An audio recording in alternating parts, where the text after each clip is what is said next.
खैरियत से हो? अल्हम्दुलिल्लाह, अल्लाह का शुक्र है। कुछ सुनने और सुनाने से पहले एक मर्तबा दुरूद शरीफ पढ़ लीजिए। अस्सलातु वस्सलामु अस्सलातु वस्सलामु अलैका अलैका या रसूल अल्लाह। या रसूल अल्लाह। अस्सलातु वस्सलामु अस्सलातु वस्सलामु अलैका अलैका या हबीब अल्लाह। या हबीब अल्लाह।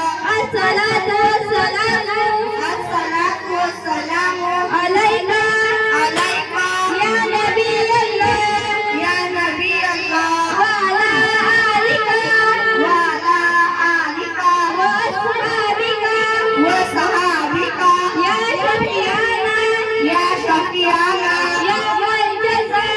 यौमल जज़ा। बहन, मैं आपसे कुछ चंद सवाल करना चाहती हूँ, क्या आप मेरे सवालों का जवाब दोगी? इंशाअल्लाह बहन, मैं आपके तमाम सवालों का जवाब देने की पूरी कोशिश करूंगी। धूप से गर्म हुए पानी से वजू जायज है या नहीं? जायज है, लेकिन बेहतर नहीं। पानी में कोई चीज मिल जाए या गिर जाए, मसलन साबुन वगैरह, तो उससे वजू जायज है या नहीं? पानी में कोई पाक चीज मिल जाने से या एक दो वस्त्र बदल जाने पर भी वजू जायज होता है।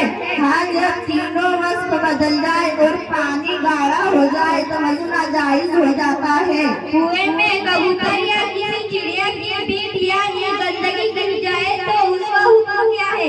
कबूतर या चिड़िया की बीट या ऊंट, बकरी, भेड़ की दो चार लेंडियों से कुआं नापाक नहीं होता।